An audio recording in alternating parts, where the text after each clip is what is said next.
Bonsoir Adrien Quatennens, merci de réagir en direct sur France Info aux déclarations, aux annonces du chef de l'État.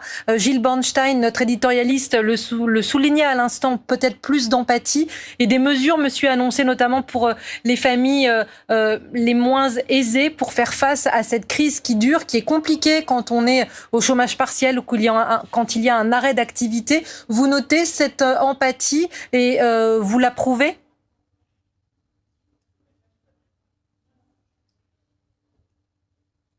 C'est que la bataille n'est pas terminée.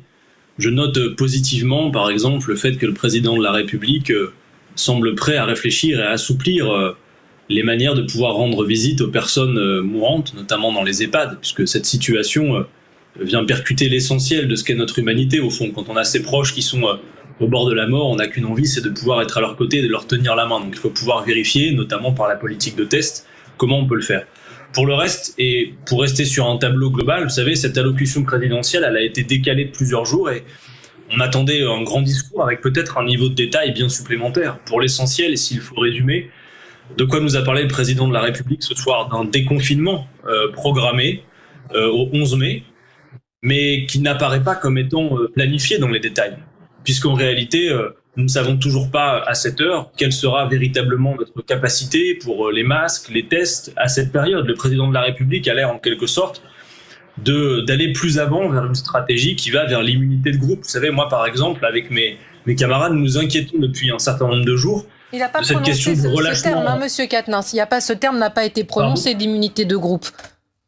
Non, le terme n'a pas été prononcé, mais si vous voulez, c'est le sentiment que cela donne. Parce que déjà aujourd'hui, on parle de relâchement du confinement. Ces derniers jours, d'ailleurs, sur votre antenne, on a beaucoup commenté le relâchement comme un problème, en parlant du jogging, de toutes sortes de choses tout à fait intéressantes. Mais moi, il y a un relâchement que j'observe et qui me paraît mettre en péril potentiellement l'efficacité du confinement. Vous souhaitez plus de mesures policières ?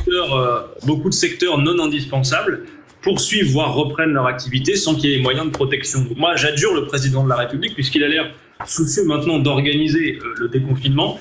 Et je lui dis, monsieur le président, vous ne pouvez pas entrer dans la question du déconfinement avec le même niveau d'improvisation que vous êtes entré dans la question du confinement. Sinon, effectivement, nous allons au vent de déconvenus. En attendant, j'appelle ce soir les Françaises et les Français, bien évidemment, à respecter toutes les consignes sanitaires et le prolongement de ce confinement annoncé, puisque c'est la seule solution jusqu'à preuve du contraire pour soulager l'hôpital public.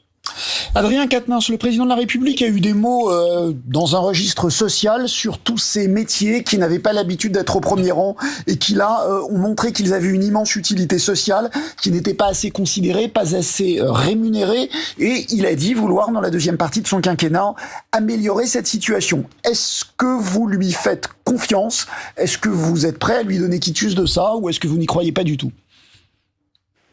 Écoutez, il faut pouvoir passer des paroles aux actes. Mais c'est clair que dans le ton, on a compris que ceux qui ne sont rien et les Gaulois réfractaires sont devenus des héros tous solidaires, en quelque sorte, ce soir.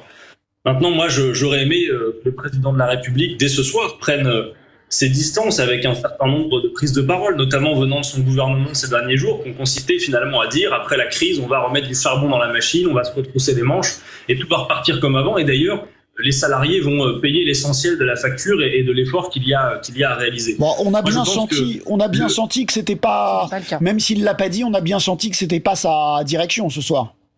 Oui, mais Gilles Bornstein, si vous étiez parfaitement honnête, vous pourriez dire que peut-être comme moi ce soir, en écoutant son allocution, vous vous attendiez à quelques pas supplémentaires. Par exemple, le fait que le président de la République dise clairement que la réforme des retraites ou celle de l'assurance chômage, eh bien, n'était pas applicable. C'est vrai qu'il ne l'a pas dit. Je pense qu'il aurait pu le faire. De ce point de vue, ça manquait un peu d'un certain niveau de détail. Moi, j'ai la certitude, en tout cas, que après ne doit pas être comme avant. Sinon, c'est vraiment qu'on n'aura pas tiré les leçons de cette situation. Vous savez, vous vous en rappelez, il y a 12 ans de ça, on vivait une crise d'une autre nature. Elle était d'abord financière. Et je revoyais ces derniers jours le discours de Nicolas Sarkozy à l'issue de cette crise financière. Il disait « c'en est fini du capitalisme sauvage, etc. » Là, maintenant, on a une crise sanitaire. Et demain, nous aurons d'autres crises d'une ampleur considérable, sans doute. Par exemple, le changement climatique. Donc oui, nous ne faisons pas simplement face à un virus. Nous faisons face à un virus dont les effets viennent sur un modèle économique, politique, qui a largement fragilisé notre situation et nous a mis en situation de vulnérabilité. J'observe que le président de la République, sur la fin de son discours, a esquissé par quelques mots, sans précision, une réinvention, et a parlé de réinvention.